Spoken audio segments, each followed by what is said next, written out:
सन्मान मानणारी किंवा बांधिलकी मानणारी अशी ही संस्था आहे, त्याबद्दल अधिक काय सांगा? दोन गोष्टी सांगतो. एक तर मनोरंजनाला पर से आमचा काही विरोध आहे असं नाही, पण त्याच्यावर सामाजिकही काहीतरी जाणीवा आणि संवेदना पाहिजेत. ग्रंथालय ही वाचक चळवळ आहे असं आपण म्हणतो, आणि त्याच्या मागची भूमिका मी थोडी स्पष्ट करतो की समाजाच्या जिवंतपणाचं लक्षण काय? अन्न वस्त्र निवारा हे आहे, त्यासाठी आपली धडपड चालू असते, पण त्या पलीकडे संवेदना आहे, जाणीव आहे, बुद्धिमत्ता आहे. आणि प्रत्येक अनुभव स्वतः घेऊन त्यातून शिकायचं हे फार कठीण असतं, म्हणजे त्यातच आयुष्य जाईल. तर माणसाचं वेगळेपण असं की तो दुसऱ्याच्या अनुभवातून पण शिकतो. आणि ते कम्युनिकेशन कसं होतं त्याला अनेक माध्यम आहेत, पण साधारण रुटीन आपण माध्यम बघितलं तर ते पुस्तक आहे. म्हणजे मला जे अनुभव आले किंवा मला जे विचार आहेत ते मी एका बंदिस्त करतो, एका पेटीत, त्याला आपण पुस्तक म्हणतो. आणि ते कधी आज उद्या 100 वर्षांनीही कोणी वाचू शकतो. त्यामुळे पुस्तकाचं महत्व आहे, आणि हे वाचलं गेलं पाहिजे, आपल्या जाणीवा जागृत ठेवल्या पाहिजेत, आपली बुद्धीला सतत खाद्य असलं पाहिजे. हेच आपल्या जिवंतपणाचं लक्षण आहे, त्यासाठी ही वाचक चळवळ आहे. नक्कीच. मला सांगा सर की तुम्ही म्हणाले की मनोरंजनाला तुमचा विरोध नाही आहे, सामाजिक बांधिलकी कुठेतरी आपण दाखवायलाच हवी. ग्रंथालयाने कशा कशा गोष्टीवर, कुठल्या कुठल्या गोष्टींवर भर दिला आहे? मुख्यतः ही वाचक चळवळ आहे, कारण 70 साली 70च्या दशकात जेव्हा ग्रंथालयाची स्थापना झाली तेव्हा पुस्तक हे एकच माध्यम होतं.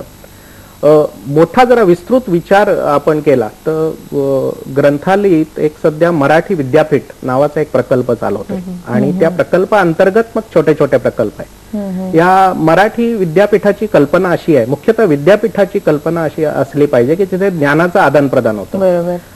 अनफॉर्च्युनेटली, दुर्दैवाने असं म्हणूया की सध्याची जी आपली ट्रॅडिशनल विद्यापीठं आहेत ती जास्त परीक्षा आणि कोर्स आणि त्याच्यातच गुंतलेली आहेत, आणि जागतिक भान किंवा आसपासच्या परिस्थितीचं भान तिथे दिसत नाही. एक 20 वर्षापूर्वीच जे काही घडलेलं आहे त्याच्यावर तिथे चर्चा चालू असते. त्यामुळे ग्रंथालयाला असं वाटलं की हे ज्ञानाचं आदान प्रदान जे आहे त्याला आपण विद्यापीठ असं नाव द्यावं, त्याची भाषा स्वाभाविक मराठी आहे म्हणून मराठी विद्यापीठ असं नाव द्यावं, आणि हे व्हर्च्युअल विद्यापीठ असेल, म्हणजे त्याला काही स्वतःची इमारत असेलच असं नाही.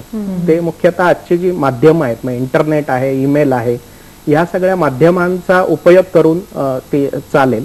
आणि आमच्या असं लक्षात आलं थोडंसं की आपली एक वेगळी चूल करावी अशी काही गरज नाहीये. प्रत्येक वेळी एक नवीन काम चालू केलं, महाराष्ट्रात खूप काम चालू आहे वेगवेगळ्या ठिकाणी, पण त्याचं डॉक्युमेंटेशन नाहीये. म्हणजे मराठीचा सध्या प्रॉब्लेम महाराष्ट्राचा असा आहे की आपलं सामर्थ्य काय आहे हेच आपल्याला माहित नाही, आणि हे सामर्थ्य आता विखुरलेलं आहे. ठिकठिकाणी काम चांगलं चांगलं चालू आहे. नक्कीच सर, मराठीचं सामर्थ्य कशात आहे ते शोधण्याचा प्रयत्न ग्रंथालयाने केला आहे. सगळ्यात महत्त्वाचं की मराठीला जागतिक भान देण्यासाठी एक मराठी विद्यापीठाची स्थापना केली आहे. या मराठी विद्यापीठाच्या अंतर्गत काय काय उपक्रम चालतात, ते काय संकल्पना आहे हे आपण समजून घेऊया. त्याच्याबद्दल आपल्याला बोलायचं आहे, पण आता घेऊयात एक ब्रेक. पहा फक्त IBN लोकमत.